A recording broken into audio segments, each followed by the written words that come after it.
एक बात बताऊं आपको, तब समाधि लग जाती। समाधि वो नहीं, आप समाधि से क्या मतलब समझे? समाधि वो नहीं कि आंख बंद करके गड्ढे में घुस करके ना। अरे गड्ढे में लोग घुस जाते हैं, समाधि लगा गड्ढे में बैठ गए। खोद लिया गड्ढा, वो हमने पढ़ा है कहीं। समाधि और कुछ सुझाई नहीं देगा, दिखाई नहीं देता, कुछ अच्छा ही नहीं लगता, काम सब हो रहा है। गोपियां काम सब कर रही हैं, सारे गृहस्थी काम हो रहे हैं गोपियों के, लेकिन कृष्ण दिमाग से नहीं जाता, काम सब हो रहा है। क्यों ऐसे बात है? क्योंकि अंदर भाव, रस और नाद तीनों समाहित है। अगर नब्बी भागे, अगर वो नब्बी भागे, गोपियां भागती क्यों है? इंद्रियां हमारी गोपियां हैं, हमारी इंद्रियां गोपियां हैं। इंद्रियां भागती हैं अपने विषयों के पीछे, इंद्रियां विषयों की तरफ भागती हैं।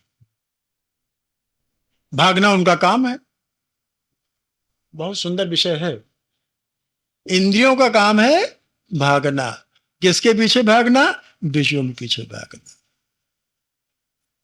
हम लोग सब संसारिक प्राणी हैं, हमारी गोपियां विषयों के पीछे भाग रहे हैं। लेकिन आप इत्मीनान मानिए, करके देखिए, अनुभव करके देखिए, अपने अंदर राधा भाव जगा लीजिए, अपने अंदर कृष्ण भाव जगा लीजिए। गोपियां विषयों की ओर नहीं भागेंगी, भागेंगी वो, भागना उनका काम है, भागेंगी जरूर, लेकिन किधर भागेंगी? जरा भाव तो पैदा करके देखो अंदर, जरा रस तो पियो अंदर, जरा नाद तो सुनो। अंदर जो नाद हो रहा है अनहद, उसमें कोई हद नहीं है, वो सब लोग नहीं सुन पाते, हो सबके अंदर हो रहा है। नाद सबके अंदर हो रहा है, कोई अनुभव नहीं कर पा रहा। रस सबके अंदर है, ऐसा कोई नहीं जिसके अंदर रस ना हो, ऐसा कोई है नहीं जिसके अंदर भाव ना हो। भावना से, रस से, नाद से सब पूर्ण है, लेकिन उनका मिलन नहीं होता है, सब अलग अलग हैं। कोशिश करिए, प्रयास करिए, तीनों की मिलाइए। इंद्रियां बजाय वासना की ओर भागने की, आपकी ओर भागे। और इंद्रियां जब बाहर भागना बंद कर देती है ना, इंद्रियां जब वासनाओं की ओर भागना बंद कर देती हैं, संसार की ओर भागना बंद कर देती हैं, लेकिन जो भागना उनका काम है, भागेंगे जरूर। तब अपनी ओर भागती हैं, आत्मा की ओर भागती हैं, परमात्मा की ओर भागती हैं। विषय नहीं समझ में आ रहा है? सुंदर है वो। बहुत अच्छी तरह आ रहा है, इतना अच्छा लगता है इसीलिए फोन करके।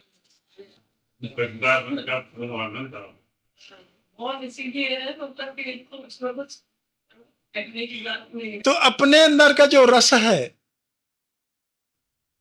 नंद वाला, हमने बताया नहीं, आनंद अभी बताया नहीं। जहां जशोदा और आनंद है, जशोदा और नंद है, भगवान वहीं खिलेगा। भगवान उन्हीं के यहां, उसी की गोद में जाएगा जहां यशोदा और नंद है। आप यशोदा नंद बन के देखिए, नहीं भगवान है कि नहीं आपके पास, बन के तो देखिए पहले। आप तो काम करते हो, यश अपना लेना चाहते हो, उसका नाम है यशोदा। Just समझेंगे कि मैं करता हूँ, मतलब इनडायरेक्ट में ये भी हो गया। पास नंद कहीं आता नहीं, आनंद कहीं बाहर से नहीं आता। हमने बताया आनंद अपने अंदर है, क्योंकि भगवान अपने अंदर है, सच्चित आनंद अपने अंदर ना, कहीं आता बाता नहीं, इसलिए आनंद आ हटा दिया, वहां से नंद रह गया, सिर्फ आता नहीं, आनंद वही मौजूद है, हमारे अंदर मौजूद है।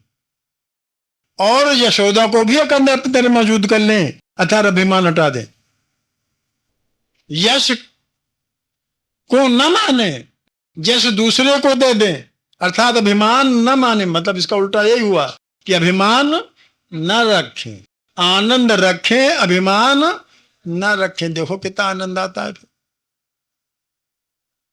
गोपियां देखो भागती नहीं भागती, संसार की ओर उनका मुंह मुड़ जाएगा, तुरंत मुंह मुड़ जाएगा, अपनी ओर भागेगी, आत्मा की ओर भागेंगी। मुरली माधुर्य भाव, मुरली माधुर्य भाव। तो अभी पांडे जी ने 3 बातें आपको बताई। वात्सल्य भाव भगवान का है, परमात्मा हम सबका पिता है, वो किसी का बुरा नहीं चाहता। माँ और बाप किसी को अपने लड़के बुरा नहीं कभी चाहते, और वो पुत्र की अच्छाई के लिए, पुत्र की भलाई के लिए, पुत्र के विकास के लिए, पुत्र के आनंद के लिए विभिन्न प्रकार के काम करते हैं। उसमें एक दंड भी शामिल है, उसमें एक दंड भी शामिल है। बड़ी मुश्किल होती है जब हमारे पास विपरीत परिस्थितियां आ जाती हैं, जब हमारे पास विपरीत परिस्थितियां आ जाती हैं ना, तब हम बड़े परेशान होते हैं। ये नहीं समझते कि भगवान तो दयालु है, भगवान तो हमारा पिता है, भगवान का दोष उसमें नहीं है। 2 बात है उसमें, एक तो हमारे कर्मों को दोष।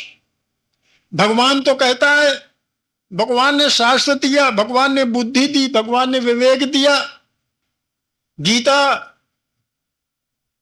वेद, उपनिषद जैसे शास्त्र भगवान के ही शास्त्र दिए हुए, हमारे अपने नहीं है, भगवान ने ही दिया है, दिए हुए हैं, बताया ऐसा करो, आप ऐसा नहीं करते हो, तब भी भगवान दयालु है, दंड देके समझाता है। जैसे आप अपने पुत्र को, अपने बालक को जब ठीक रास्ते पर नहीं चलता, उद्दंड हो जाता है, उद्दंड हो जाता है, तब आप दंड से उसे रास्ते पर लाते हो। इस तरह भगवान बहुत दयालु है। जब हमारे कर्म बिगड़ने लगते हैं तो वो उनका फल दे करके हमको सुधारता है। एक बात बहुत विचित्र बताऊं आपको, जब विपरीत परिस्थितियां आती हैं हमें दुख बहुत होता है, लेकिन एक बात बताऊं आपको, विपरीत परिस्थितियां जो हैं ये हमारे पाप को काटती हैं, अनुकूल परिस्थितियां हमारे पुण्य को काटती। बहुत बोध की बात, सीधी है। सुखिद परिस्थितियां जो आती हैं, अपने अनुकूल जो परिस्थितियां होती हैं, वो हमारे पुण्य को काटती हैं, और विपरीत परिस्थितियां हमारे पाप को काटती। तो कभी भी आदमी को जब उसके पास विपरीत परिस्थितियां पड़े तो ये समझ लेना चाहिए कि हमारे पाप कुछ कट रहे हैं। उनसे उबना, घबराना, परेशान होना कोई आवश्यकता नहीं, कि भगवान तो दयालु है, उसके अंदर वात्सल्य भाव है। वो आपके वो जानबूझ करके आपको दंड दे करके, आपके विपरीत परिस्थितियां दे के आपके पापों को काट रहा है। कितना दयालु है। हम समझते हैं भगवान हमें पता नहीं क्या कर रहा है, तो भगवान में वात्सल्य भाव पहले से भरा हुआ है। वो हमने एक वो छंद नहीं पढ़ा था, याद है आपको? हाँ? नहीं, जो बिन कारण राम कृपाल बुझाए बड़ा, क्या है वो, हाथ बढ़ा के काढ़ ले भैया, वो है, वो बड़ा अच्छा छंद है। बिन कारण, बिना किसी कारण के भगवान को गोस्वामी जी ने लिखा है? वो हमने सवैया कहा था एक बार। बिल्कुल याद नहीं, वो शुरुआत में घोर घनघोर घटा कर नहीं, हाँ हाँ, नहीं है वो। हाँ, वो है, जहां जम यातना घोर नदी भटकोट जलचत दंत कटैया, जहां धार, जहां जहां धार अपार पार नवार, न बोहित नाव न नीक केवैया, जहां मात पिता न सखा न बंधु, न और को क्या है साथ देवैया, ऐसे कुछ नहा, जहां तुलसी जहां मात पिता मात पिता तुल, तुलसी जहां मात पिता न सखा, नहीं को कहूं अवलंब देवैया, तहां बिनु कारण राम कृपाल उठाए भुजा बही काढ़ लेवैया, विशाल भुजा गई तहां बिनु कारण, बिना कारण के, तहां बिनु कारण राम कृपाल विशाल भुजा गई काढ़ ले, बिना किसी, इतने तो दयाल भगवान है, इतना वात्सल्य भगवान भी तो हम भूल गए थे। ज्ञानी जी ना होते में आदि ना होता। हाँ, तो इतना तो कृपाल है, इतना तो वात्सल्य भरा हुआ भगवान में। और इसी प्रकार से भगवान में माधुरी भाव भी है, ऐश्वर्य भाव भी है। भगवान के ऐश्वर्य को हम क्या जाने, इतना ऐश्वर्य है उसमें कि उसका कोई आर पार है ही नहीं। तो जो अभी ये एक भजन पढ़ा, वो हमारे दिमाग में उसने कुछ काटा, तो हमने आपके सामने दो चार बातें रखी। हाँ?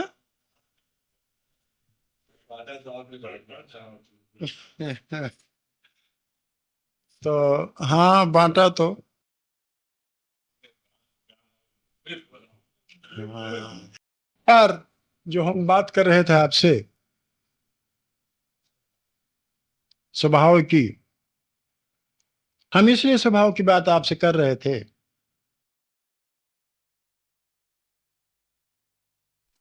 कि हम आप जब पूजा ध्यान इत्यादि करते हैं तो भाव ही अपना काम देता है, पूर्ण रूप से भाव ही काम करता है। किसी भाव से भावित होकर के ही हम पूजा ध्यान करते हैं। अगर अंदर भाव ना उठे तो हम पूजा ध्यान काहे करें? तो अगर भाव हमारे अंदर हैं तो अब भाव सु भी हो सकते हैं और कु भी हो सकते हैं, और कु और सु दोनों को हटा करके स्व अगर हो जाए, कु भी हटा दीजिए और सु भी हटा दीजिए, स्वभाव अगर शुद्ध हो जाए, ना सु रहे ना कु रहे, केवल स्वभाव हो जाए, वो भी शुद्ध रहे, तो पूजा और ध्यान दोनों सफल हो जाते हैं, पूजा और ध्यान दोनों सार्थक हो जाते हैं। इसलिए हमने स्वभाव शुद्ध करने की बात, स्वभाव सुधारने की बात आपसे कही। जब तक स्वभाव नहीं सुधरता तब तक आप लाख पूजा करें, फिर वही बात, अरे जितनी देर तक पूजा की, जितनी देर तक पूजा की, अगर ध्यान रखा थोड़ी देर, ध्यान तो लगाना बहुत मुश्किल होता है, ध्यान लगना ही बहुत मुश्किल होता है। जिसका मैं बताना शुरू किया तो ध्यान कैसे लगता है, एक तो ध्यान लगता ही नहीं, दूसरे का स्वभाव सही नहीं, शुद्ध नहीं, तो ध्यान लगी नहीं। पहली बात तो ध्यान लगेगा नहीं, और पूजा भी आपकी सार्थक सफल नहीं हो सकती जब तक स्वभाव शुद्ध ना हो। इसलिए हमने प्रयास किया था कि स्वभाव शुद्ध करने की बात आपसे करें। स्वभाव मैला है तभी तो शुद्ध करेंगे, क्यों भाई? स्वभाव शुद्ध करने का मतलब क्या हुआ? स्वभाव मैला है तभी शुद्ध करेंगे, और मैला क्यों है, कैसे है, ये बताइए। भाई स्वभाव शुद्ध कब करेंगे, जबकि स्वभाव मैला होगा तभी शुद्ध करेंगे। स्वभाव मैला क्यों है, किस रूप में मैला है, क्या हम पकड़ पाएंगे उसको? उस मैल को, उस गंदगी को हम बार बार प्रयास करते हैं पकड़ने को, और बार बार छूट जाता है।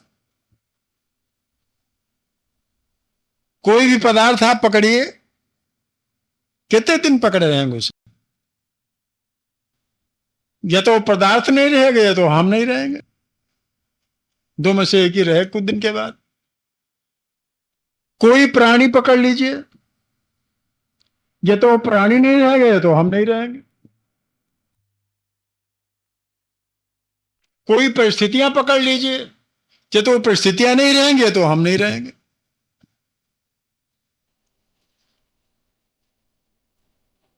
कोई प्राणी सुखद होता है, कोई प्राणी दुखद होता है। ध्यान दीजिए जो हम कहने जा रहे हैं। कोई प्राणी सुखद होता है, कोई प्राणी दुखद होता है। कोई परिस्थितियां सुखद होती हैं, कोई परिस्थितियां दुखद होती हैं। कोई पदार्थ सुखद होते हैं, कोई पदार्थ दुखद होते हैं। और ये हमारी सिर्फ प्रवंचना है कि ये पदार्थ सुखद है, ये पदार्थ दुखद है। और देखा जाए तो हर पदार्थ दुखद। भैया आप समझ रहे हो मेरी बात को? अगर आप देखा जाए तो हर पदार्थ दुखद है, हर प्राणी दुखद है, हर परिस्थितियां दुखद हैं। जिसको हम सुखद समझ रहे हैं ना, वो हम देखने में सुखद लगती हैं, लेकिन उनका अंत दुखद नहीं होता। और ये क्या है? सुख दुख के मैल है। ये सुख दुख से यही रहते हैं। सुख और दुख दोनों ये मैल हैं, यही गंदगी लगी हुई है स्वामी। या गहरे बैठिए, ये सुख और दुख की गंदगी हमारे स्वभाव में लगी हुई है। स्वामी स्वामने देखिए, हम दो बटे हुए हैं ना, एक हमारी आत्मा जीवात्मा और एक हमारा शरीर। आत्मा स्व है, शरीर पर है। शरीर पर है, आत्मा स्व है। ठीक है ना? यही निकल जाएगी, शरीर तो यहीं रह जाएगा। उसी से वो आत्मा में ही भाव बनता है, उसीलिए उसको स्वभाव कहते हैं। अगर संसार में बना मृत्यु आएगी नहीं, मृत्यु आएगी नहीं। हाँ, मृत्यु तो नहीं आएगी। आप किसको मृत्यु समझते हैं? क्या शरीर को मृत्यु को मृत्यु समझते हैं आप?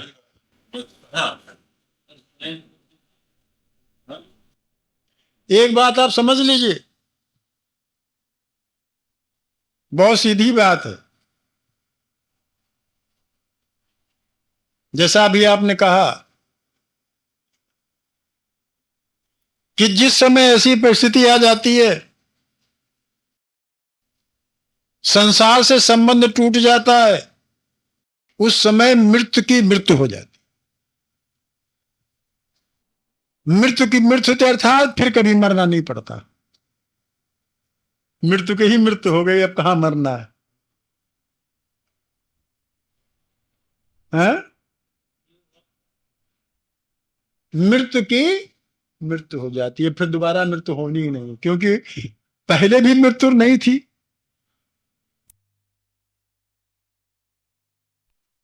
अमर पहले ही थे हम, लेकिन जिसको हम मृत्यु मानते थे ना, शरीर की मृत्यु मानते थे। लेकिन अगर यह भाव जागृत हो गया तो एक बार भी मृत्यु होगी शरीर की, उसके बाद में मृत्यु, फिर मृत्यु ही मर जाएगी, ना शरीर मिलेगा ना मृत्यु होगी। तो ये मैल है कौन? सुख और दुख। और ये सुख दुख आए कहां से? कहां से आए? प्राणी पदार्थ और परिस्थितियों से आए। प्राणी पदार्थ और परिस्थितियों से सुख दुख आते हैं। तो ये प्राणी पदार्थ और परिस्थितियों को अगर हम न पकड़ें, देखिए सोचिए जरा सा, हम आदत क्या है, अपना भाव क्या, उनको पकड़ने की बात है। परिस्थितियों को पकड़ के रखना चाहते हैं, प्राणियों को पकड़ कर रखना चाहते हैं, पदार्थों को पकड़ रखना चाहते हैं, ठीक है ना। और जब असलियत क्या है, वास्तविकता क्या है कि हमारी पकड़ में आएंगे नहीं और रहेंगे नहीं, कब तक पकड़े रहोगे भाई? एक दिन तो वियोग होगा ही इनका। इस एक दिन इस संयोग का वियोग होना ही होना है। हुआ क्या? मैल लग गया। हुआ क्या? प्राणी पदार्थ और परिस्थितियां पकड़ी, सुख दुख का मैल लग गया। अब स्वभाव में मैला हो गया स्वभाव। कैसे सुधरेगा, कैसे सफा होगा, ये दाग कैसे छूटेगा? इसका उल्टा कर दीजिए। कोई बहुत बड़ी बात नहीं है। आप समझते हो कि बहुत बड़ी बात है, कोई बहुत बड़ी बात नहीं है। थोड़ा सा अभ्यास और ध्यान देने की बात है। थोड़ा सा अभ्यास और ध्यान देने की बात। थोड़ा सा अगर अभ्यास कर लें आप, तो स्वभाव निश्चित रूप से सुधर जाए। किसी प्राणी को त्यागना नहीं है, किसी पदार्थ को त्यागना नहीं है, हम त्याग सकते ही नहीं। किसी परिस्थितियों को भी त्यागना नहीं है, उनके प्रति मोह त्यागना, उनके प्रति लगाव त्यागना है। छोड़ना नहीं कोई चीज है, वो तो हमको मिली है, छूट सकती ही नहीं। हमारे जन्म के साथ वो मिली हुई है, पिछले हम लेके आए हैं। आयु, भोग और जन्म, ये हम लेके आए हुए हैं, ये हमारा पीछा नहीं छोड़ेगी। हमको क्या करना है? हम स्वतंत्र हैं इस बात के लिए। अब आप शंका ये करोगे, देखो भाई, दाग लगने में हम परतंत्र हैं, लेकिन दाग छुड़ाने में स्वतंत्र हैं। अगर हम कहें, अगर हम सोचें, ये इच्छा करें कि हम लखपति हो जाएं, परतंत्र हैं, परतंत्र हैं। क्यों भाई? अगर हम ये सोचें कि हम लखपति, हम उदाहरण देते हैं, हम लखपति हो जाएं, परतंत्र।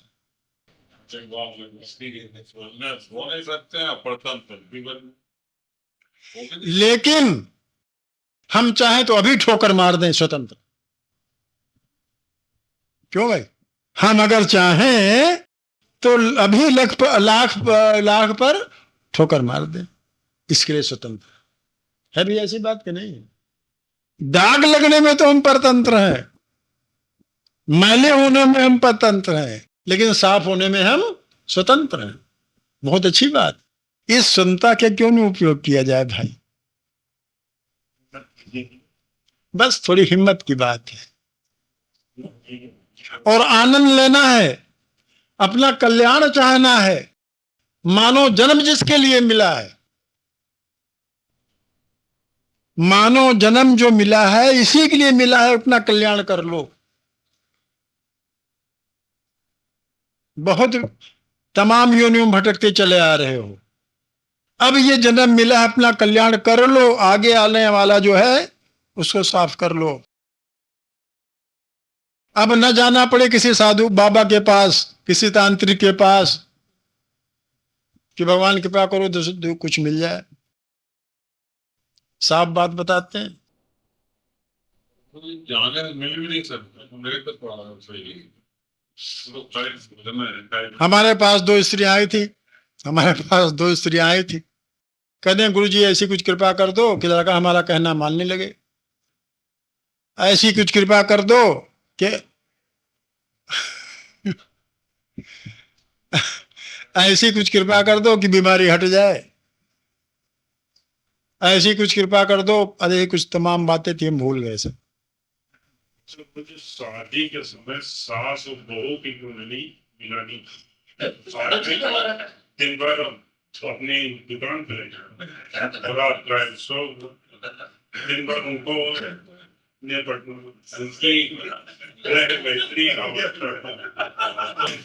और गुरु जी क्या कर सकते हैं? तकदीर तो बदल नहीं देंगे। हंसी आती है, नगेंद्र जी इनको समझाने लगे, समझ में नहीं आ सकता। देखा बात आगे बढ़ी तो हमने कहा अच्छा भाई जो कोशिश करेंगे, क्या कर सकते हैं इसके अलावा। वो समझाने लगे, समझ में नहीं आता, नहीं समझ में आता है, क्यों वो जानते हैं कि बाबूजी है, वो बाबा जी कृपा कर देंगे, गुरु जी कृपा कर देंगे और सब आराम से सब ठीक।